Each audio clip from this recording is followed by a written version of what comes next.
कोई भी व्यवसायी अपने घर और दुकान को साफ सुथरा तो रखता ही है, लेकिन अपने पूरे मोहल्ले तक को, अपने पूरे देश और दुनिया तक किसी नायाब नजीर के तौर पर पेश करने का हौसला अगर किसी में है तो उनका नाम है चंद्र प्रकाश। लखनऊ के 250 बरस पूरे हो जाने के जश्न की तैयारी में अपने हजरतगंज को निहायत खूबसूरत अंदाज में तैयार करने की कल्पना और उस कल्पना को साकार करने का श्रेय चंद्र प्रकाश को है, जिन्होंने लखनऊ की सबसे खूबसूरत गंजिंग सैरगाह के तौर पर सोचा और इसके लिए पूरे हजरतगंज के व्यवसायियों को एकजुट कर लिया। इसके लिए उन्होंने पूरे लखनऊ के नामचीन लोगों की बाकायदा एक टीम तैयार कराई और इस पूरे अभियान के लिए पूरी शिद्दत के साथ उन सबको जोड़ लिया। नतीजा यह हुआ कि गंजिंग करने का यह इलाका एक दिलकश अंदाज में खूबसूरत हो गया। आपसे करा ले जाती हैं, सर्कमस्टांसेस कभी आपको अच्छे वातावरण में खड़ी कर देती हैं, सर्कमस्टांसेस कभी आपको एक चैलेंजिंग सिचुएशन में खड़ी कर देती हैं, और साथ में डेस्टिनी भी है। मैं यहाँ पे नागरिक सुरक्षा संगठन का चीफ वार्डन भी रहा हूँ जी। तो जब मैं विदेश से वापस आया तब मुझे समझ में आया ये लखनऊ है क्या, और लखनऊ की शख्सियत क्या है, और हम किस तरह लखनऊ में कंट्रीब्यूट कर सकते हैं अपना। तो मुझे मौका मिला, एक यहाँ पे नागरिक सुरक्षा संगठन है, उसका मैं पार्ट बन गया और मैं चीफ वार्डन भी रहा लखनऊ का। और मैं आपको सिविल डिफेंस के बारे में कुछ बता दूं। ये ministry of home affairs government of India के अंग के अंदर आता है, और लगभग कंट्री में 150-200 शहर हैं जिनको चिन्हित किया गया है एज सिविल डिफेंस सिटीज़। ये इनकी शुरुआत हुई थी 1962 में, जब चाइनीज़ एग्रेशन हुआ था, कि जब ब्लैकआउट्स हुआ करते थे और बंकर्स बनाए जाते थे कि अगर बॉम्बिंग हो तो आदमी बंकर्स में चला जाए या ब्लैकआउट कर दे। तो मुझे मौका मिला, हमारे अंडर कम से कम 1500 लोग थे जो हमारे वॉलंटियर्स थे, जो पूरे शहर में बटे हुए थे। तो मुझे एक बड़ा अच्छा सुनहरा मौका मिला, और क्योंकि वॉर कम होती गई और नई टेक्नोलॉजी आ गई, तो अब एयर अटैक्स तो नहीं होते हैं, अब तो मिसाइल अटैक्स होते हैं और बड़ी चीज़ें होती हैं। तो सिविल डिफेंस के रोल में भी बदलाव आया, लेकिन क्योंकि बदलता गया युग और एयर अटैक्स नहीं हुए, तो उसको तब्दील कर दिया गया कि जो शहर की जो ज़रूरतें हैं, कम्युनल हार्मनी है, उसको कैसे संभालें, हेल्थ सोशल इश्यूज़ को कैसे भागीदारी करें जो आपकी इतनी बड़ी फौज है, और उसको कैसे हम लोग पार्ट प्ले करें।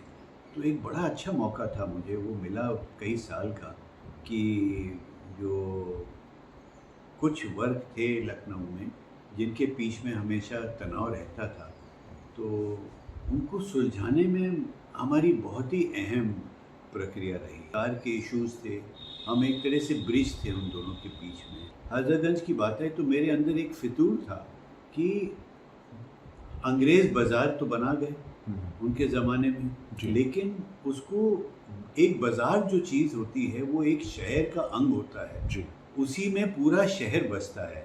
कोई भी बाज़ार हो, हर शहर में एक मेन बाज़ार होता है जिसमें पूरे शहर की एक रूह फंसी होती है उसके अंदर, सबके किस्से होते हैं, सबके पुराने वो होते हैं। तो हमारे दिमाग में था कि भाई हजरतगंज इतना पुराना है, इसको हम लोग लेके एक मुहिम शुरू करें कि बाज़ार street restoration through private public participation.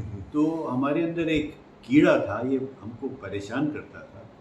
तो फिर हमने यहाँ पे नागरिकों को इकट्ठा किया, जैसे कि आपके शरद प्रधान जी थे, सुनीता एरन जी थी, विजय साई थे, कमाल खान थे, हम लोग सब दोस्त थे। तो हम लोग ने आपस में बैठ के हमने सिटीज़न से बात की कि भैया इसको हम लोग को कुछ करना चाहिए, इस शहर की जो हमारी रूह है वो पूरी दुनिया में पहुंचनी चाहिए, और अगर हम हजरतगंज को एड्रेस कर लेते हैं तो बात हमारी बहुत दूर तक जाएगी, पूरे वर्ल्ड में जाएगी। और हजरतगंज की शख्सियत तो पूरी दुनिया में मशहूर थी ही थी। और तो हम लोग ने एक मुहिम छेड़ी, तो एक हम लोग ने एक संस्था बनाई कनेक्ट लखनऊ, उसका मैं प्रेसिडेंट बन गया था। तो हम लोगों ने सारे यहाँ के शहर के जितने आपके सम्रान नागरिक थे, कॉमन सिटीजन्स थे, हर वर्ग के लोग थे, उनको इकट्ठा किया और एक कनेक्ट लखनऊ संस्था बनाई। और उसके बाद हमने फिर हिस्टोरिकल एक जांच कराई, जो बड़े बड़े ऑथर्स थे हिस्टोरिकल, जैसे रोजी ल्यूलन जोन्स, वीना ओल्डनबर्ग, इनसे बैठ के हमने एक पेपर लिखवाया कि हजरतगंज है कितना पुराना। तो उनके हिसाब से, ये हमने बात कर रहे हैं 2007-2008 की, तो हमने फिर पेपर लिखवाए उन दोनों से, बातचीत की। तो उनका तर्क जो निकला कि 2010 में 200 साल पूरे होने हैं हजरतगंज के। तो हमने कहा अरे ये तो 2008 है, तो अब हम लोगों को अपना कुछ काम करना चाहिए, सब सिटीजन्स हैं, सब लोग मिल के। तो उस समय सरकार के साथ मिल के हम लोग ने एक भूमिका बनाई कि एक प्राइवेट, पब्लिक और गवर्नमेंट पार्टिसिपेशन से इस बाज़ार स्ट्रीट को हम लोग रेनोवेट करें, जो एक मिसाल बन जाए पूरी दुनिया के लिए कि एक बाज़ार स्ट्रीट का रेनोवेशन हो सकता है। और बाज़ार स्ट्रीट को अगर आपने एड्रेस कर लिया तो आप समझ लीजिए आपने पूरे शहर को एक एहसास दिला दिया कि आपका कल्चर क्या है, आपका इतिहास क्या है। तो वो मुहिम हम लोग ने छेड़ी। ये बसपा सरकार थी? बसपा सरकार। तो पैसा उसी में सरकार ने दिया? नहीं, जो रेनोवेशन सड़क का था जी, और जो बाकी इंफ्रास्ट्रक्चर में जो एक्सपेंसेस थे वो सरकार ने किए। Sewerage system, rain water system, बिजली ऊपर से नीचे अंडरग्राउंड करना, ये सब तो सरकार का काम था। लेकिन बिल्डिंग का मेंटेनेंस, बिल्डिंग का कलर, ये हम लोगों के जिम्मे था। साइन बोर्ड भी उसका एक पार्ट था, जिसमें पूरा शहर इकट्ठा हो गया था कि इस मुहिम को हम लोग ने कामयाब करना है। मैं आपको बताऊं, उसके अंग थे कई। एक अंग ये था कि हम लोग एक कलर कॉम्बिनेशन सारी बिल्डिंग्स का एक रखें हजरतगंज का। तो उसमें हम लोग जब इतिहास में गए तो ये कहा पिंक और येलो कलर का पुराना एक हमको कहीं मिला, तो उसको हम लोग ने तय कर लिया। फिर ये हुआ कि एक रंग के बोर्ड्स रखे जाएं और एक साइज के रखे जाएं। और सारा खर्चा वही लोग उसके मालिक करेंगे? नहीं, हम लोग सब मालिक करेंगे। हजरतगंज ट्रेडर्स एसोसिएशन से मिल के सब मालिकों ने कंट्रीब्यूट किया अपने अपने शहरों का, अपने अपने बिल्डिंग्स का।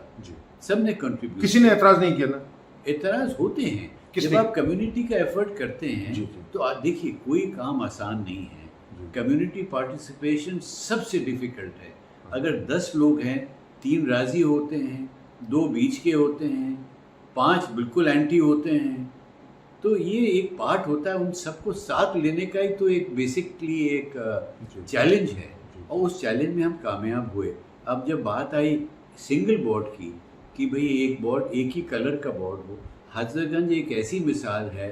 सेंट्रल बैंक में भी आप काला देखेंगे, पंजाब नेशनल बैंक में भी आप काला देखेंगे, सब जगह इन्होंने स्पेशल अरेंजमेंट करके इन्होंने एक उसको अलग किया। और हजरतगंज को हम लोग ने टनों टन होर्डिंग्स रहती थी। गवर्नमेंट ने एक ऑर्डर पास किया, हजरतगंज को एक नो होर्डिंग जोन बना दिया, और उससे जितना आपका ऊपर जितना भी आपके होर्डिंग्स थे वो सब हटाए गए।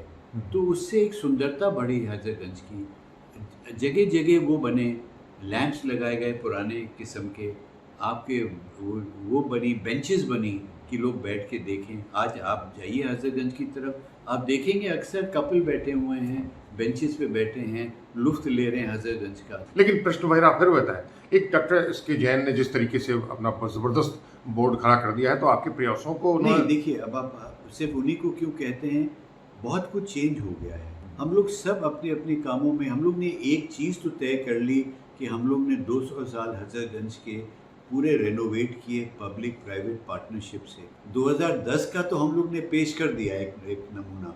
अब 2024 और 25 और 30 का हजरतगंज कैसा चाहते हैं, उसके लिए एक नई शुरुआत करनी पड़ेगी। नई पीढ़ी है, नई पीढ़ी आएगी, उनको देखना पड़ेगा, उनको भी सामने आना पड़ेगा।